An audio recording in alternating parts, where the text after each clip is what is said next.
आप सभी का बहुत बहुत स्वागत और आपके साथ में इमरान। बता दें कि हरियाणा में मिनी पंचायत यानी कि नगर निगम चुनाव का चुनावी बिगुल बज गया है। चुनाव की तैयारियां जोर शोर पर है। सभी पार्टियां चुनावी प्रचार प्रसार में जुट गई हैं। आवेदन का सिलसिला लगातार जारी है। इस वक्त हम लोग गुरुग्राम नगर निगम में हैं। गुरुग्राम नगर निगम के कांग्रेस कार्यालय में हैं। बता दें कि हमारे साथ खास मेहमान बातचीत करने के लिए पंकज डावर जी हैं। संयोजक बनाए गए हैं गुरुग्राम नगर निगम चुनाव के लिए। पहली बार जो है कांग्रेस पार्टी अपने सिंबल पर नगर निगम का चुनाव लड़ने जा रही है। अभी बीते दिनों दिल्ली के चुनावी नतीजे आए जिसमें भारतीय जनता पार्टी ने सरकार बनाई और कांग्रेस एक बार फिर से अपना खाता खोलने में कामयाब नहीं हुए। इससे पहले भी हरियाणा में चुनाव हुआ। हरियाणा चुनाव में कांग्रेस पार्टी सरकार बनाते बनाते रह गई। हमारे साथ पंकज डावर जी हैं। सबसे पहले आपका बहुत बहुत स्वागत है न्यूज़ 27 पर। बहुत बहुत धन्यवाद और आपके सभी दर्शकों का अभिवादन करता हूं, साधुवाद करता हूं।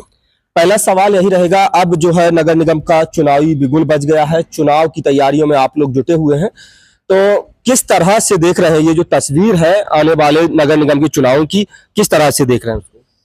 देखिए, आज जनता बेहाल है। आप शहर के किसी कोने में किसी कॉलोनी में चले जाओ, आज समस्याओं का अंबार है। और मुझे पूरी संभावना है जिस तरीके से लोगों ने हमें लोकसभा में भी भरपूर समर्थन दिया और विधानसभा में भी भरपूर समर्थन दिया, मुझे पूरी उम्मीद है कि इस बार कांग्रेस का झंडा 100% गुड़गांव नगर निगम से बुलंद होगा। और एक साफ सुथरा, हम जो गुरुग्राम चाहते हैं, हम साफ सुथरा गुड़गांव अगर हम बनाएंगे यहाँ पर, जिस तरीके से आज आप देखिए विश्व प्रसिद्ध हमारा शहर आज गुड़गांव है, जिसका नाम आज मानचित्र पर चमकता है। क्या उसकी असलियत चमकते हुए गुरुग्राम की है? आज गुरुग्राम को कूड़ा ग्राम के नाम से बनाया, किसने बनाया? उसमें किसकी गलती? इस सरकार की विफलता। आज डूबता गुरुग्राम बना, उसमें किसकी गलती? प्रशासन की और इस सरकार की गलती।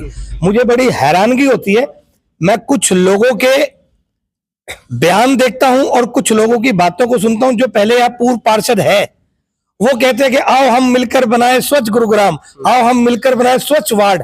अरे मेरे भाई, आप लोग तो 10 साल से आपकी सरकार है, आप लोग पार्षद है, अब भी आप इस तरीके की बात करते हैं कि आओ बनाए स्वच्छ गुरुग्राम। तो 10 साल आप लोगों ने क्या किया? जनता को ठगने का काम, जनता को लूटने का काम अगर किसी ने किया तो भाजपा के नेताओं ने किया।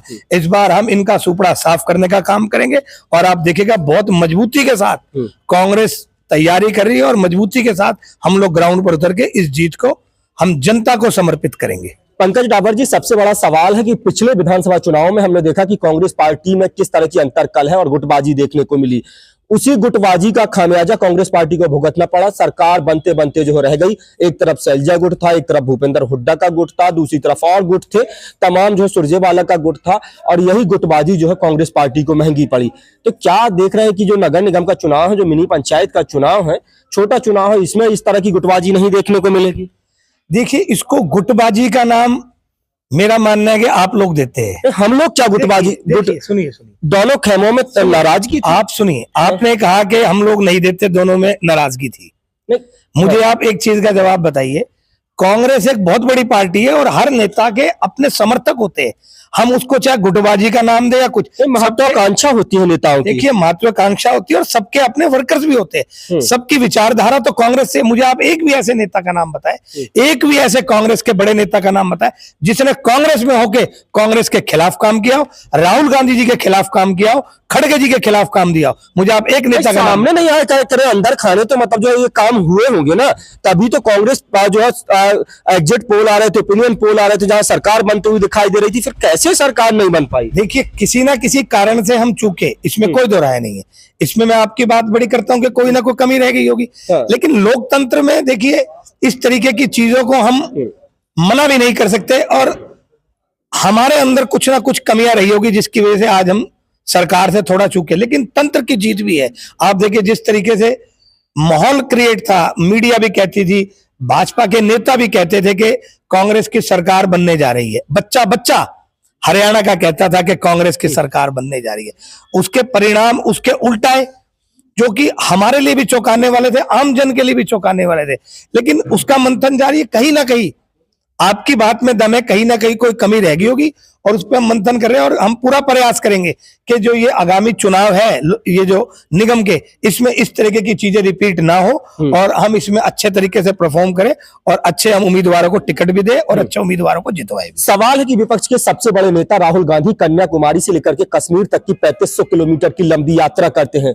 बावजूद इसके जिन राज्यों से वो यात्रा गुजरती है उनमें हरियाणा भी एक राज्य था जहां सबसे ज्यादा समय दिया जो है अलवर जो है यात्रा जो है हरियाणा में कई जगह रही है। फिर बावजूद इसके जब चुनावी नतीजे आए तो उसमें जो है ये सब नहीं दिखाई दिया। देखिए ये सब दिखाई दिया। आज आप देखिए भाजपा 0.5% से वोटों में हमसे ज्यादा है, मात्र 5% तो आप देखिए कि वोट बैंक कितना जबरदस्त तरीके से आज कांग्रेस का उछाल है। लोग अपना मन बना चुके हैं। आप देखिए ऐसा नहीं है, आप अगर गुड़गांव विधानसभा की भी बात करें तो आप देखिए कि 46,000 के लगभग वोट जो है कांग्रेस के प्रत्याशी को मिले और एक निर्दलीय प्रत्याशी उनको लगभग 54,000 वोट मिले और भाजपा के प्रत्याशी को लगभग 1,20,000 या 22,000 के करीब वोट मिले। तो आप देखिए कि भाजपा के प्रत्याशी के खिलाफ 1,00,000 लोगों ने वोट डाला। वो भी कोई छोटी बात नहीं है, कोई इतनी बड़ी जीत नहीं, आप उसको मानिए। 1,00,000 वोटों ने 1,00,000 वोट जो है भाजपा के खिलाफ डले।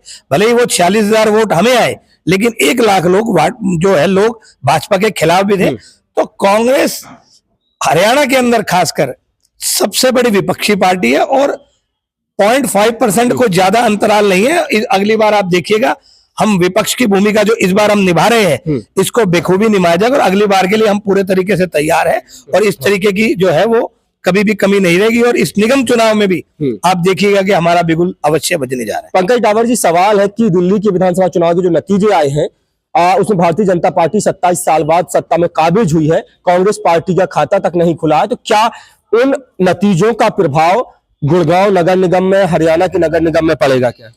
देखिए आपने एक शब्द इस्तेमाल किया कि भाजपा काबिज हुई है। मैं कहता हूं कि भाजपा ने कब्जा किया है। ये कब्जा करने का काम भाजपा जो तंत्र के माध्यम से करती है तो ये एक तरह से कब्जा ही करा। लेकिन लोकतंत्र है, लोगों का कहते हैं कि लोगों ने हमें जितवाया और लोगों ने करा, ठीक है, जो जीता वो सिकंदर, ये सदा से रहता है। लेकिन आप कहीं ना कहीं इस चीज को समझने का भी प्रयास कीजिए कि दिल्ली में पहले आम आदमी की सरकार थी, तब भी कोई हरियाणा में उसका प्रभाव नहीं पड़ा।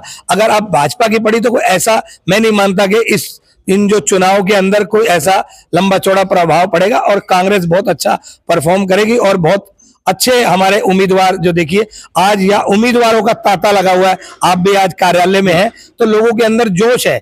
मेरा मानना है कि आप देखिएगा इस चुनाव में कांग्रेस का झंडा अवश्य बुलंद होगा। पंकज डावर जी, जब आप शासन प्रशासन और सरकारी तंत्र की बात करते हैं तो दोनों जगह सरकार भारतीय जनता पार्टी की है। राज्य में जो है सरकार भारतीय जनता पार्टी की है, केंद्र में भारतीय जनता पार्टी की सरकार है। तो नगर निगम के चुनाव में उस सरकारी तंत्र से, शासन प्रशासन से कैसे लड़िएगा, कैसे निपटिएगा, क्या उसकी रणनीति आपके पास? देखिए मैं एक चीज जानता हूं कि आखिरकार सब चीजों का निर्णायक जो है वो जनता होती है। जनता तो हर बार होती है, लेकिन ये जिस तरीके से तंत्र को बिगाड़ने का काम करते हैं वो सरासर गलत है और मैं बिल्कुल नहीं मानता कि हर बार इनको हम कामयाब होने देंगे। इस बार हम और पेचीदगी के साथ इसको करेंगे।